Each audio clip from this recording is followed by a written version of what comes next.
नमस्कार, जोहार। आप देख रहे हैं मेरा खास कार्यक्रम चुनावी जंक्शन। इस कार्यक्रम में झारखंड विधानसभा चुनाव की तमाम अपडेट हम आपके सामने लेकर आते हैं। एनडीए की तस्वीर साफ हो चुकी है। 68 सीटों के साथ भाजपा चुनाव लड़ेगी। वहीं आजसू अपनी परंपरागत 10 सीटों के साथ चुनावी मैदान में होगा। 10 वर्षों के बाद जदयू की एंट्री एनडीए में हो ही गई। जमशेदपुर पूर्वी के विधायक सरयू राय भाजपा में शामिल तो नहीं हो पाए, लेकिन रास्ता बदलकर जदयू के सहारे भाजपा में जगह बना ली, यानी कि वो एनडीए का हिस्सा बने। जदयू को जमशेदपुर पक्ष में और तमाड़ में किस्मत आजमाना होगा। सरयू राय जमशेदपुर पक्ष में से चुनाव लड़ेंगे और राजा पीटर तमाड़ से उम्मीदवार होंगे एनडीए के। एनडीए गठबंधन में लोजपा को भी एडजस्ट किया गया है। जी हां, लोजपा रामविलास की पार्टी को भी एनडीए में जगह मिले है और उन्हें चतरा सीट दिया गया है, यानी कि लोजपा रामविलास पासवान की जो पार्टी है उससे जो भी उम्मीदवार होंगे वो चतरा सीट से चुनाव लड़ेंगे। आइए आपको बता देते कि आजसू के खाते में कौन कौन सी सीटें गई हैं। सिल्ली, रामगढ़, गोमिया, मांडू, ईचागढ़, जुगसलाई, डुमरी, पाकुड़, लोहरदगा, मनोहरपुर। जी हां, ये 10 सीटें हैं जो आजसू के खाते में गई हैं। एनडीए सीट बंटवारे के साथ चुनावी पटकथा लिख दी है। चुनाव परिणाम बताएगा कि सीट बंटवारे की इस इंजीनियरिंग में एनडीए को क्या हासिल होगा, ये तो वक्त बताएगा। बहरहाल सीट बंटवारे के नफा नुकसान का थोड़ा आकलन तो किया ही जा सकता है। चुनावी मैदान में रणबांकुरों का क्या कमाल होगा, वो क्या कमाल करेंगे, किसका पलड़ा भारी होगा, इसको कुछ समीकरणों से समझा जा सकता है।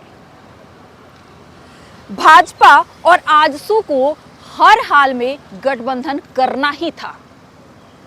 पिछले 5 सालों से सत्ता से दूर रही इन दोनों पार्टियों के लिए झारखंड ने ये राजनीतिक मजबूरी खड़ी कर दी थी। पिछले चुनाव में आपने देखा कि दोनों ने ही अलग अलग चुनाव लड़ी, यानी भाजपा और आजसू अलग अलग मुंह फुलाकर चुनाव लड़े। तो परिणाम भी आपके सामने है।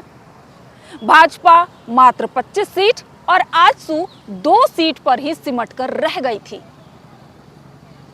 और इंडिया गठबंधन यानी तब की यूपीए ने आसानी से सत्ता हासिल कर लिया था और जेएमएम ने जबरदस्त परफॉर्म किया था।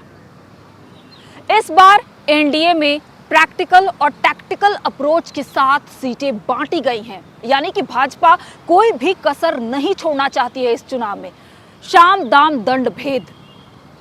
पिछले 4 चुनाव में जिस बड़कागांव विधानसभा में आजसू ने खुद को पूरी तरह झोंक दिया था, वो सीट भाजपा के खाते में चली गई। आजसू ने अपनी जमीन भी दी और उम्मीदवार भी भाजपा को सौंप दिया, यानी कि आजसू के रोशन चौधरी अब भाजपा की चुनावी सवारी करेंगे। यानी कि अब कान अगर इधर से छूते हैं या इधर से, बात बराबर है, यानी वो एनडीए का ही हिस्सा होंगे। आजसू ने संताल परगना में 1 सीट, पाकुड़ और कोल्हान के 2, मनोहरपुर और जुगसलाई सीट पर दावेदारी की थी और वो सीट आसानी से आजसू के खाते में दे दी गई।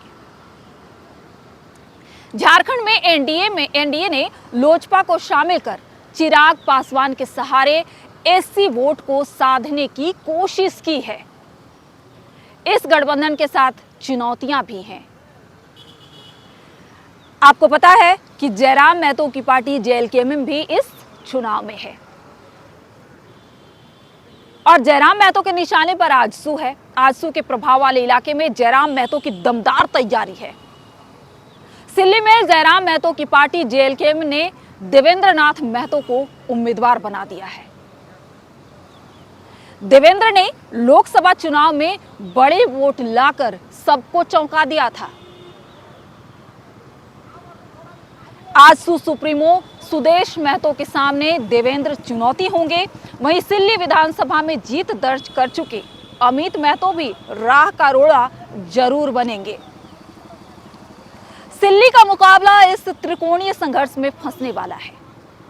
इधर आजसू को मिली सीटों में से गोमिया, रामगढ़, मांडू, ईचागढ़, जुग सलाई में भी मुकाबला रोचक होने वाला है। अब बारी इंडिया गठबंधन की है। एनडीए को जवाब देने के लिए इंडिया गठबंधन भी अपना स्क्रिप्ट तैयार कर रहा है। झारखंड में चुनाव इन्हीं दोनों ध्रुवों के बीच होना है। बाकी कुछ सीटें अगर दूसरी पार्टियां ले आए तो कोई असमंजस की बात नहीं, दूसरी पार्टियां भी शायद अपनी जगह बना लेंगी।